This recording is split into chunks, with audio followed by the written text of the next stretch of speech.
A very good afternoon, friends. Myself Swati Sharma. Today we are going to do the fourth part of the life story of Maithili Sharan Gupt. देखिए आज हम मैथिली शरण गुप्त की life story का fourth part करेंगे. तो शुरू करते हैं. Gupt entered the world of Hindi literature by editing poems in various magazines. देखिए गुप्त ने हिंदी लिटरेचर की दुनिया में शुरुआत कैसे की, कदम कैसे रखा. उन्होंने रखा बाय एडिटिंग पोएम्स. उन्होंने पोएम्स एडिट की बहुत सारी मैगजीन्स में. उसके थ्रू ही उन्होंने हिंदी लिटरेचर की दुनिया में अपना एक स्थान बनाना शुरू किया, इंक्लूडिंग सरस्वती. देखिए उन्होंने बहुत सारी मैगजीन्स एडिट की, पोएम्स मैगजीन्स में एडिट की. इसमें एक थी Saraswati. In 1910, his first major work, रंग में भंग, was published by Indian Press. देखिए 1910 में इनका पहला बहुत इम्पोर्टेंट, मेजर क्या होता है, बहुत इम्पोर्टेंट, बहुत अच्छा जो इनका वर्क था वो था रंग में भंग. ये पब्लिश हुआ by Indian press. Indian press ने इसे पब्लिश किया 1910 में. Further he has a special place in Hindi literature. उनका हिंदी लिटरेचर में एक स्पेशल प्लेस है. Patriotism is the main tune of Gupta's poetry. देखिए पैट्रियाटिज्म, देशभक्ति जो थी उनकी पोएम्स का मेन पार्ट थी. उन्होंने अपने पोएम्स के थ्रू अपनी देशभक्ति दिखाई. उन्होंने देश में लोगों को जागरूक करने की कोशिश की अपनी पोएट्री के through. His poetry had a clear vision of that time. इनकी जो पोएट्री थी उसमें उस टाइम की जो प्रॉब्लम्स थी उनकी क्लियर विजन थी. आप देख सकते थे उनकी पोएट्री में कि उस वक्त कौन कौन सी प्रॉब्लम्स चल रही थी सोसाइटी में, एंड आइडियाज, और इनको बताया आइडियाज के बारे में.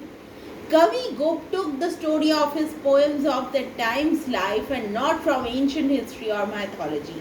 देखिए कवि गुप्त जो थे ये अपनी सब्जेक्ट लेते थे, स्टोरी लेते थे पोएम्स के लिए.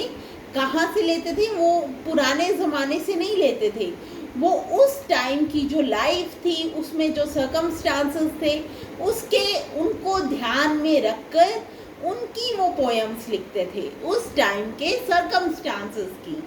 It comes only with the aim of giving past glory stories, humanitarian and moral inspiration for life today. देखिए इनका एम क्या था?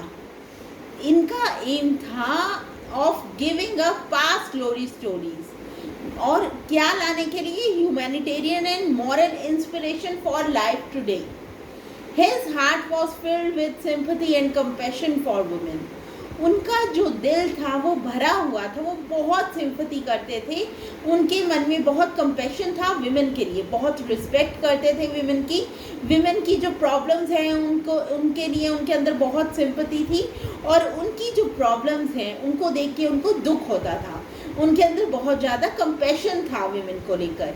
ही ट्रांसलेटेड मेघनाथ वध और ब्रजन गाना इनटू बंगाली पोइट्री बुक्स. देखिए उन्होंने ट्रांसलेट किया मेघनाथ वध और Brajangana into Bengali poetry books.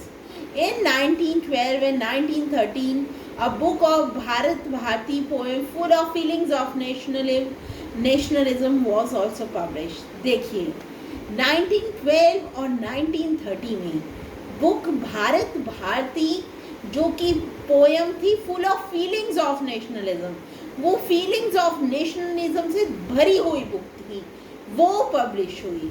Here Gupt showed the love of the country and conducted a thorough test to find a solution to alleviate the plight of the present country. देखिए Here Gupt showed the love of the country. इस poems में उन्होंने अपने जो प्यार था country के लिए वो शो किया, and conducted a thorough test, और एक थरो टेस्ट किया ढूंढने के लिए सोल्यूशन उस वक्त की प्रॉब्लम्स का, कि कैसे इंडिया को बेहतर बनाया जाए, कैसे इंडिया में जो प्रॉब्लम्स हैं उनको कम करके ख़त्म किया जाए. इसके लिए उन्होंने टेस्ट किया. So friends, that was all about it. We'll continue the story in the next part. Thank you.